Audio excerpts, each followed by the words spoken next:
So the big thing about selling is it's one of the most important things about starting a business. When you start a company, like the founder has to do everything, which is so hard. And they realize, oh no, I have to sell, but I've never really sold before. But here's the thing. Selling is a learned skill. It's something you actually learn to do. You're not born a salesperson. That's a myth. It's not true at all. Selling is something you learn through practice, through watching like videos like this. You can learn sales through reading great books, lots of practice. So I'm looking forward to diving in with you guys and telling you more about actually how to go about selling. But I just want to emphasize again, it's something you learn just like anything else. Well, when you're learning sales, here's the thing. It's an emotional thing because to connect with people, the big thing you want to know about selling is it's not necessarily a really technical thing purely. It's something you do that's a very natural thing with people. So a big thing about selling is it's relationship building. So if people don't like you, they're not going to want to do business with you. Well, there's a number of ways to learn how to sell, obviously. One of the biggest things to learn to sell is practicing. I mean, that's the best way to learn how to sell is practicing. You go out there and you meet with people and you talk to them about your product. You talk about your idea. But a couple of the big things about selling is you have to get over the fear of rejection. I mean, it's inevitable that people are going to essentially reject whatever you're showing. Otherwise, you would walk in and sell every time you talk to someone. That's not realistic. People don't have enough disposable income to just buy everything that's shown them.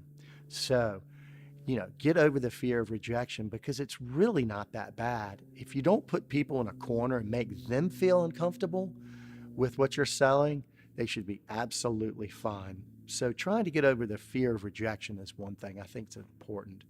The other thing about selling is you have to realize it's a numbers game. What do I mean by that? Is that basically the more people you talk to about your business and your idea and your product, the more likely you are to be successful at it.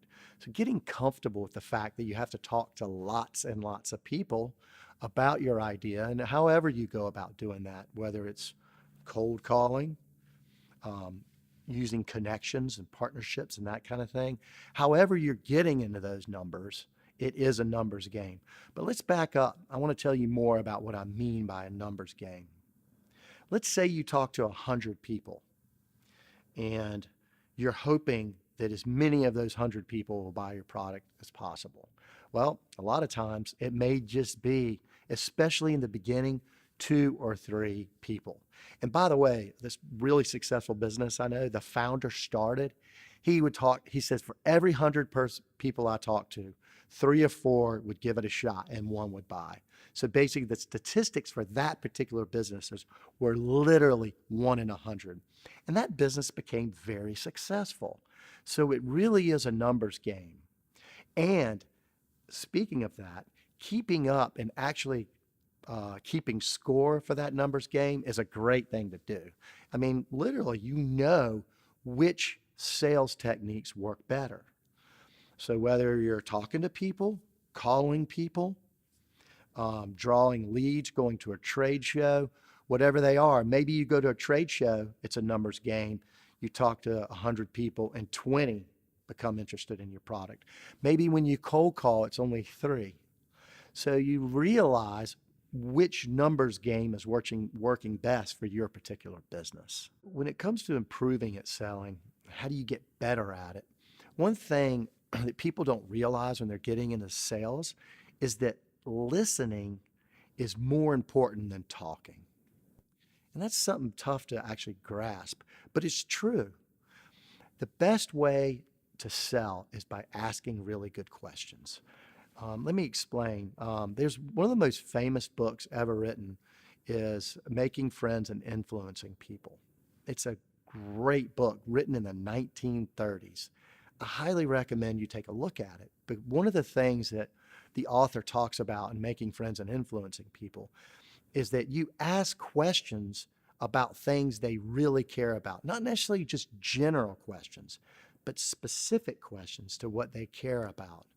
Now, why would you want to do that? Number one, you want to get to know people. It's interesting and fun, and you'll see how comfortable it is to listen and slow down as opposed to just talking all the time.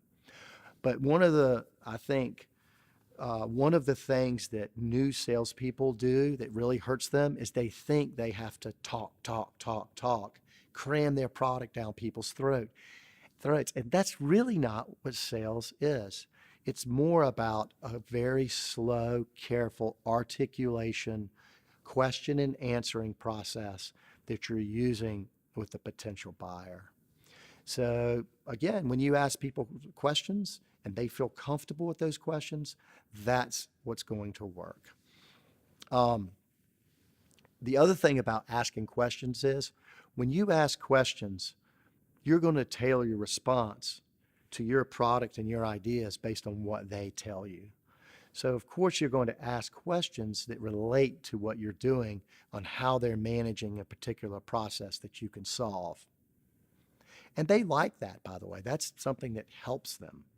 So when you do that, then they get comfortable. They give you answers. You learn from those answers, and then you can put your product and service into the solution that makes sense. Well, I think developing relationships is important because people ultimately do business with people they like. And that's just how it works. I mean, there was a guy when I first started my first company, First Research, and I knew he was such an affable guy. He was very likable and he had a lot of passion. So people are attracted to passion.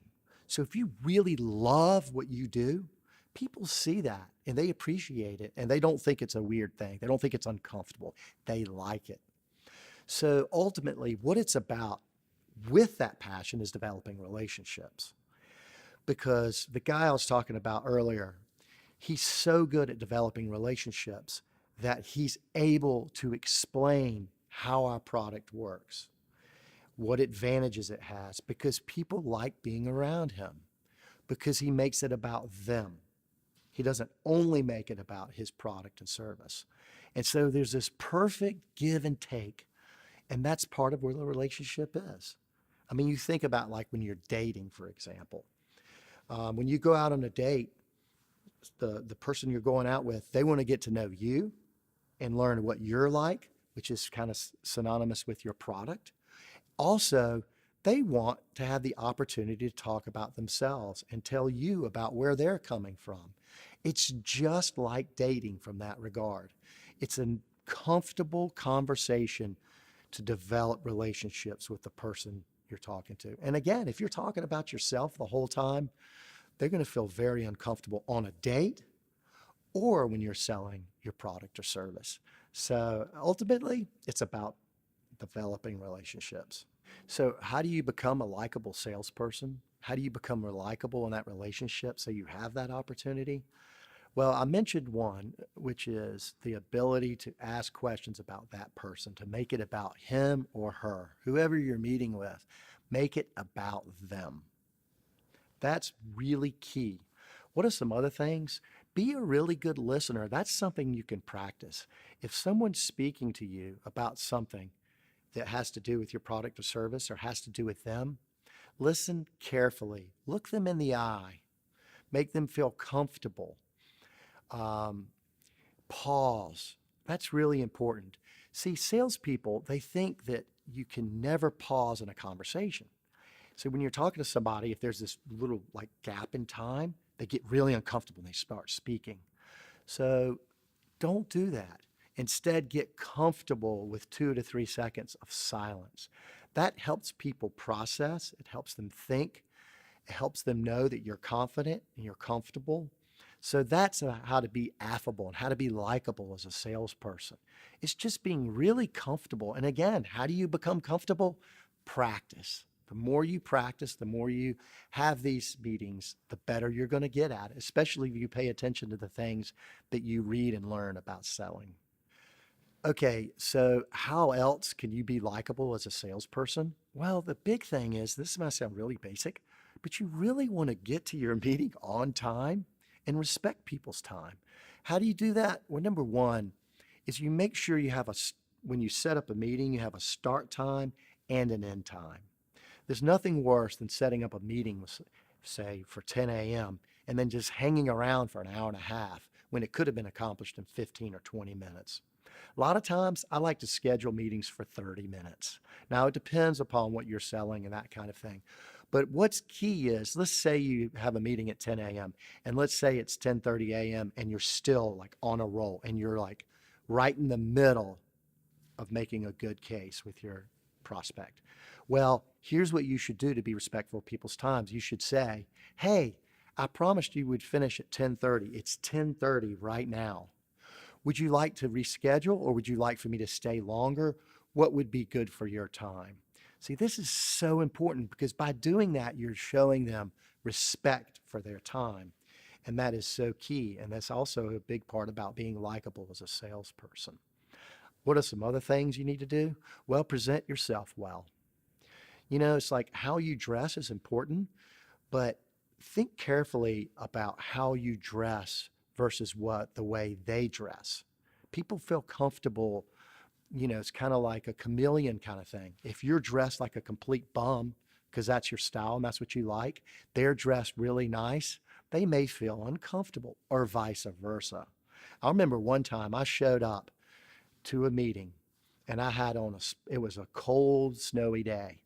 And so I showed up in a sports coat. I had no tie, had no suit on.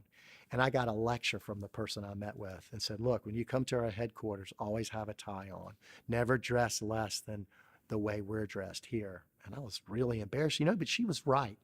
She was absolutely right. And I had broken my own rule there.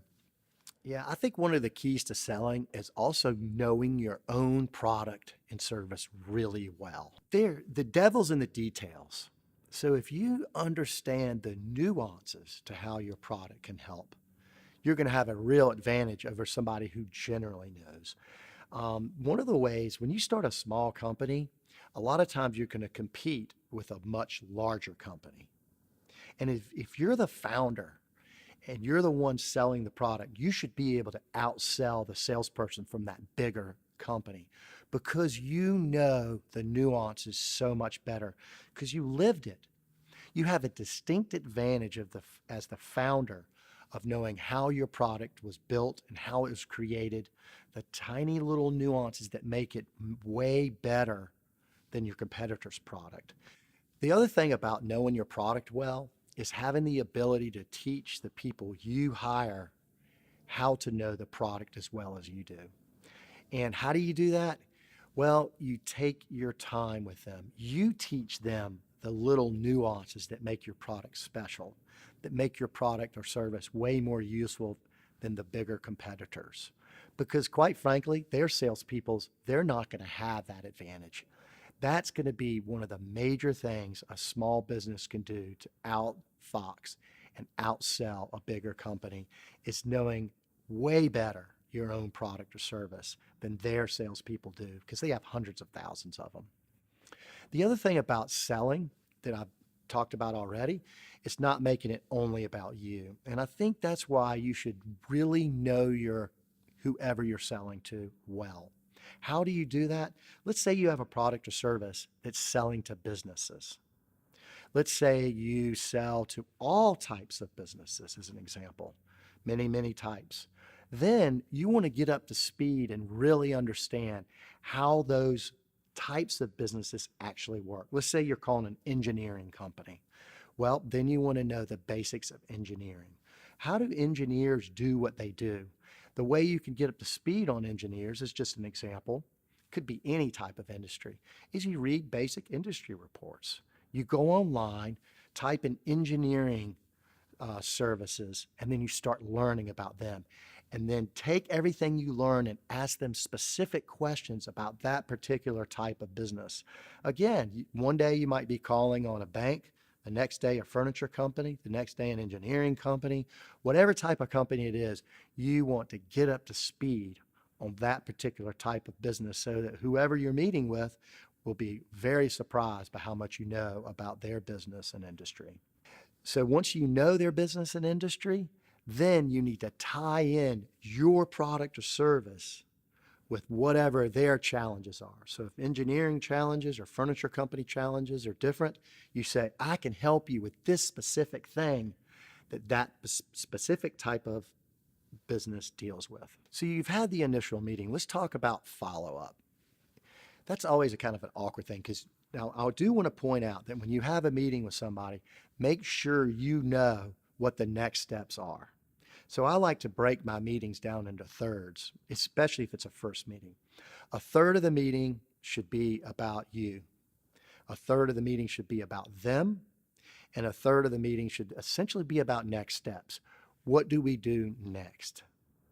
Don't assume that is a sale. Many people don't want to buy quickly. So as far as next steps go, you come to them and you say, hey, we've had a chance to talk. I've learned all about what you're doing. You've learned more about what we're doing. What would you like to do next? Instead of you immediately suggesting, hey, do you want to do a pilot? Do you want to try my product out? Do you want me to give it a shot? Do you want to buy it?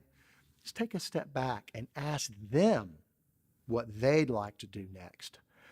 And then listen very carefully. What I like to do is when the customer's speaking and giving me instructions, I like to, every time they tell me to do something, when I write it down, I circle that. That's just my personal way of doing that, because when I circle something they've asked me to do, that will ensure that I actually remember to do it, because that's a big thing. When they ask you to do something, you have got to make sure you do that. And a lot of times they're asking you to, maybe it's a referral. You're trying to help them, right? You say, oh, I'll promise I'll connect you with this particular person. Circle that and remember to do it. Now, as far as next steps go, after you leave the meeting, whatever they asked you to do that immediately. Do it as quickly as possible. That's key because it's still fresh in their minds. I like to follow up if it's left kind of open about a week or 2 weeks. I think 3 weeks is too long, and I think 2 or 3 days is too quickly.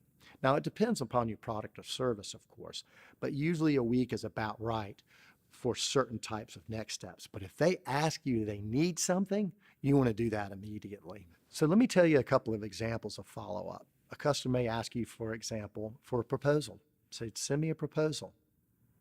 They're judging your company and ultimately your company's brand, because your brand is represented by how you sell, by how effectively you follow up on that. So if it's a proposal, the best thing you could do, keep in mind, this is probably the most important thing you do as a small business owner, is that proposal. So I recommend you just do that immediately, because maybe if you had a really good meeting, they're anxious and they're excited to see how much it's going to cost them to see about next steps. So I recommend you do that quickly.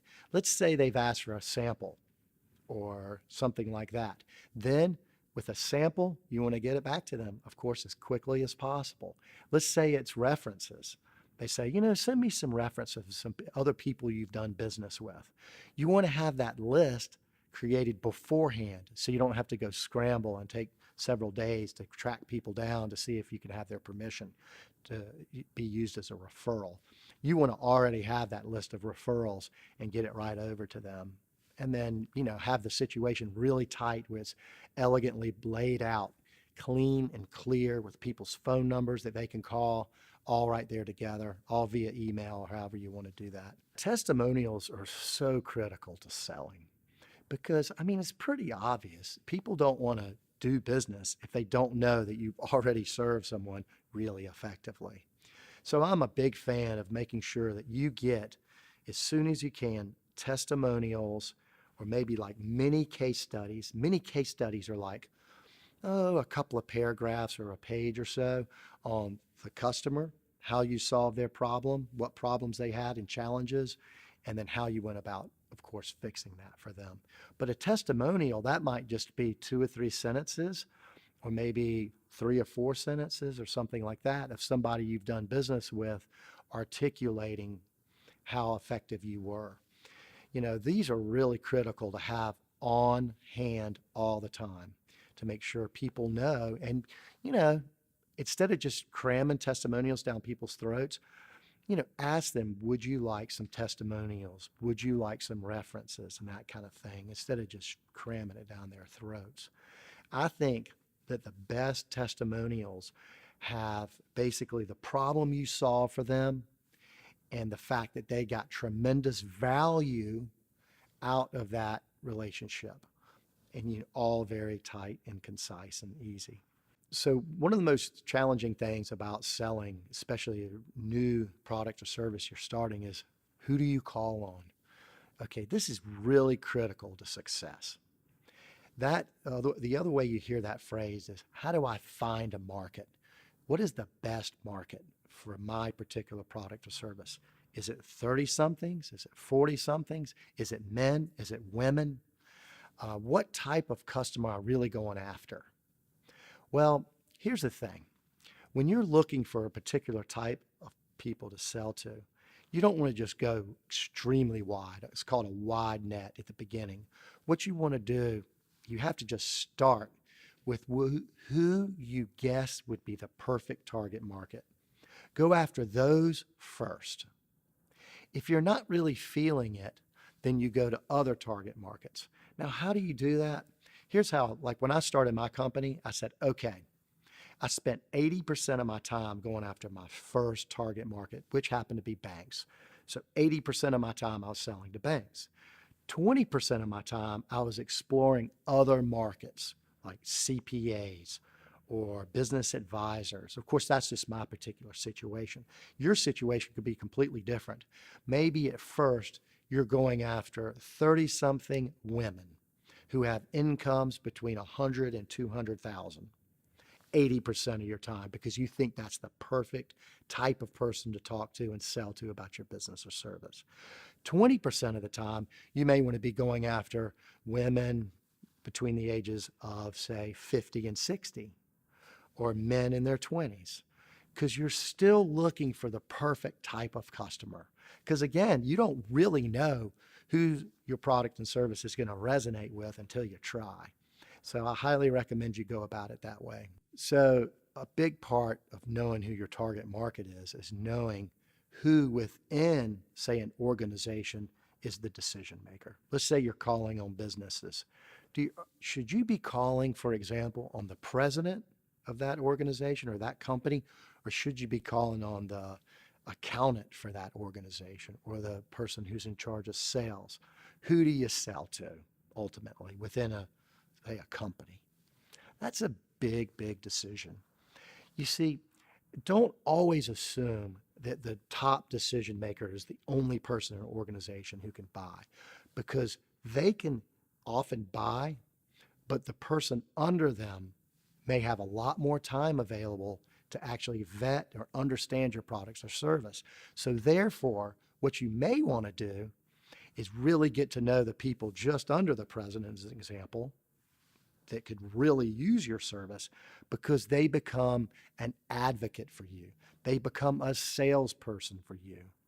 Now, they also become what's called an influencer. An influencer goes to the president and says, we really should buy this. Now, there's a lot of schools of thoughts about that. Sometimes they say, well, never sell to anybody other than the decision maker. And that's ultimately a decision you have to make. Is it better to go after the decision maker or the influencer? You know how you learn that? Practice. That's how. There is no perfect magic answer to that question. You just got to give it a shot, man. You've got to go call on, say, 50 presidents and then 50 influencers to see who the perfect person is that's going to ultimately buy your product or service the most. But I can tell you from my own company now called Vertical IQ, we do not sell directly to the decision maker. It's better for us to sell to influencers who take it to the decision maker. So it's not a slam dunk either way.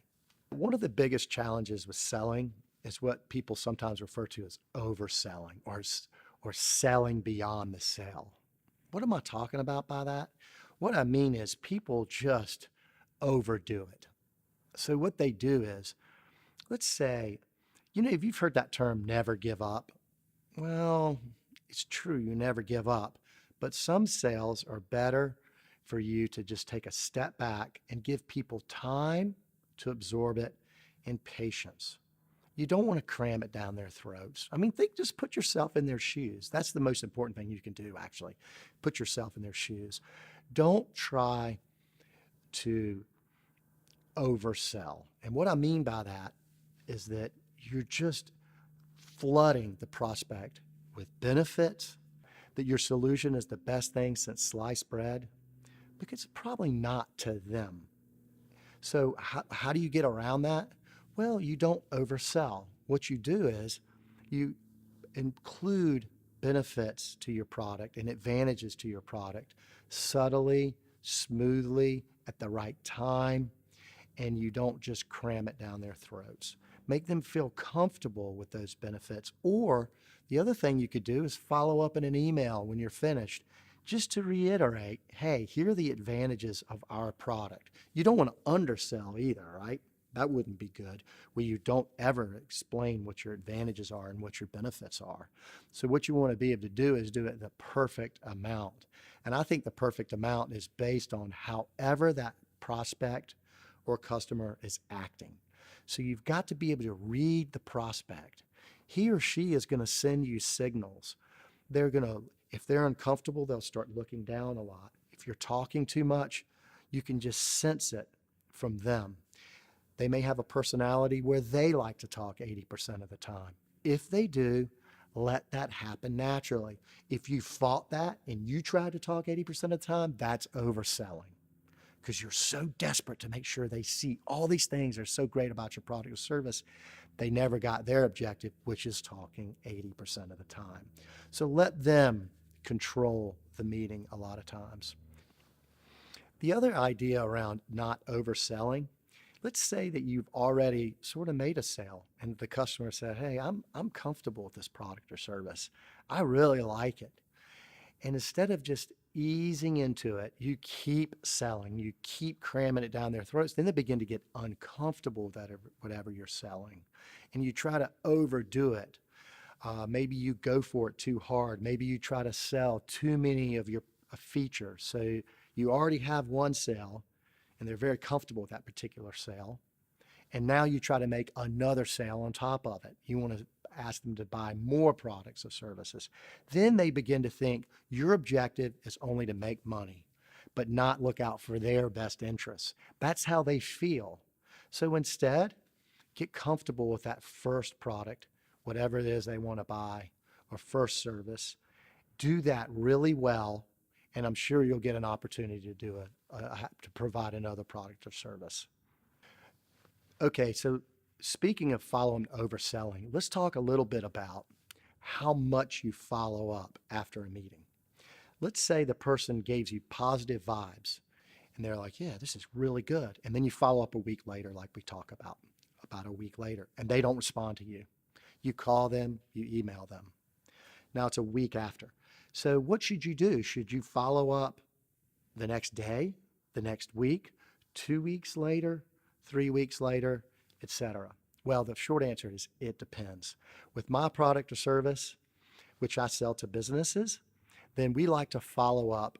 If someone gave us positive vibes and asked us to follow up, then we follow up every 2 weeks. So we follow up, say, a week after the meeting, and then they don't hit us back. And by the way, that's very normal, very common for somebody to say, hey, I'm very enthusiastic about what you're doing, and then they never hit you back because they got busy and they were excited at the meeting and sort of forgot about how much they liked your product. What we like to do is every 2 weeks for about 2 months to hit them, hey, maybe this is a better time, very gently, not hardcore. They remember why they liked your product. All you're doing is trying to slide in to the things that they care about most on that particular day. But they want you to follow up, because I can't tell you how many people have said, thank you so much for keeping this on my radar. So like I say, I like every 2 weeks. Now let's say 3 months go by and they've disappeared. Should you quit? I mean, I usually never quit until they tell me to. Now, I also don't bug them. So what we like to do is follow up instead of every 2 weeks, push that out to once a month. Hey, just want to stay on your radar, because you'd be surprised how many people get excited about your product or service at that moment. But really their intention is to actually do it a year later or 6 months later. But if they forget about what you're offering and the advantages to that, then it'll fall off their radar. So it's your job to follow up in an easygoing, laid back way without pestering them. Another thing about selling is if people think, well, am I really trying to provide the positives to my product or service? Or am I in competition, which you often are, with other products or services? How much time should I spend pointing out the negatives to my competitors' products or services? My personal opinion is you just don't speak badly of another company or another service. It's very rude, it's very uncomfortable, and I don't think it's a good thing to do. However, let me back up on that a little bit. Notice I said speaking negatively of a competitor. One thing I do like to do is speak broadly about other solutions or services and how you have a better solution. So, for example, other products tend to use the word have less strength in this area. However, we tend to mitigate that much better. That is good because ultimately your job is to help whoever you're meeting with sort of understand and weigh various products and services. What you don't want to do is bring up specific companies and specific things about them. What you want to do is speak broadly about the competition, but not too much. I would say you want to spend 90% of the time talking about the advantages and positives to your product or service, and maybe 10% of the time on the markets, the competition broadly, and the gaps that they have. Customers will love that. And you can do that subtly too. You could, you don't have to just come out and say competitors don't have this. You don't have to use that word like competitor. You can say other solutions tend to not have these advantages. Then they feel comfortable and they think you're professional. But if you talk bad about a specific company, then that's unprofessional to many buyers, and I recommend you not do that. So speaking of a numbers game, one thing you want to understand about your product or services is how many particular meetings or how many meetings you need to ultimately get a sale. That is one of the most critical things to selling. For most companies, I mean, let's face it, it's just not unusual for you to meet with 10 prospects and only one will buy your product or service.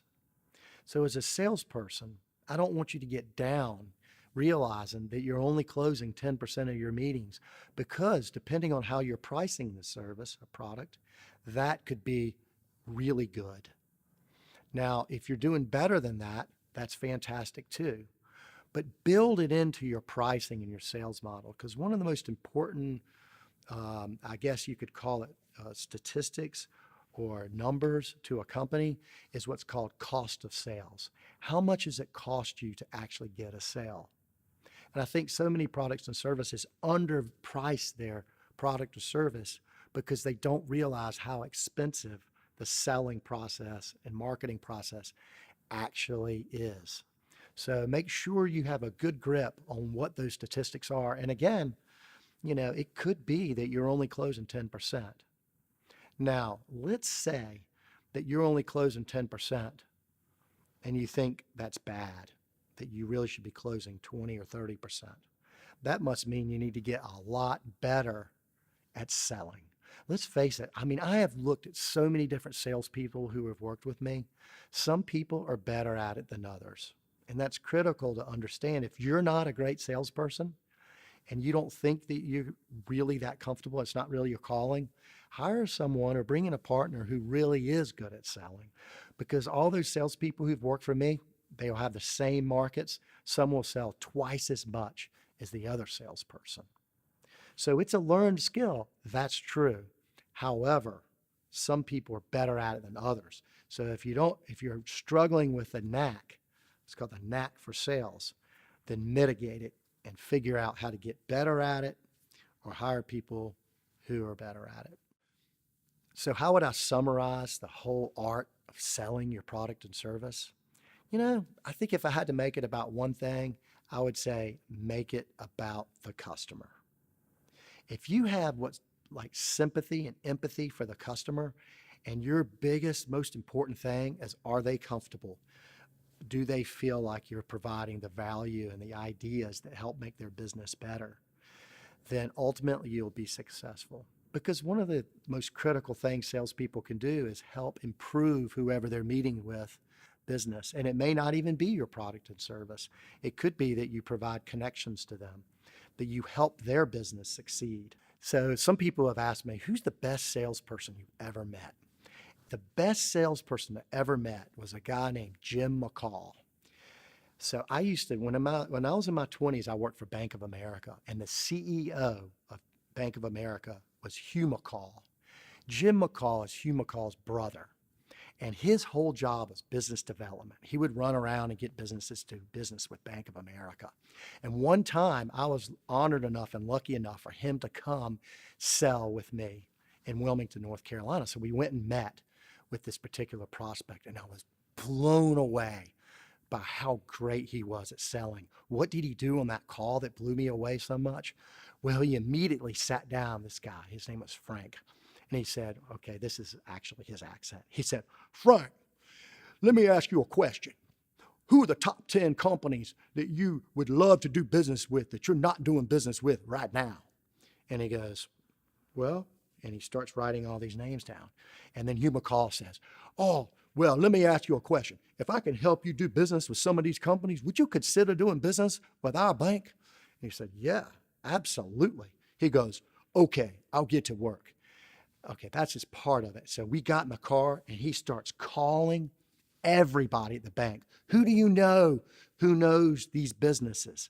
And so he shops all around and finds somebody who has a relationship with those 10 businesses. Sure enough, he starts sending business to Frank. That was brilliant. And Frank switched his banking right over to us. But he's known as one of the best salespersons ever. That's what he did to help that particular prospect. So he made it all about the prospect. So I hope that helps.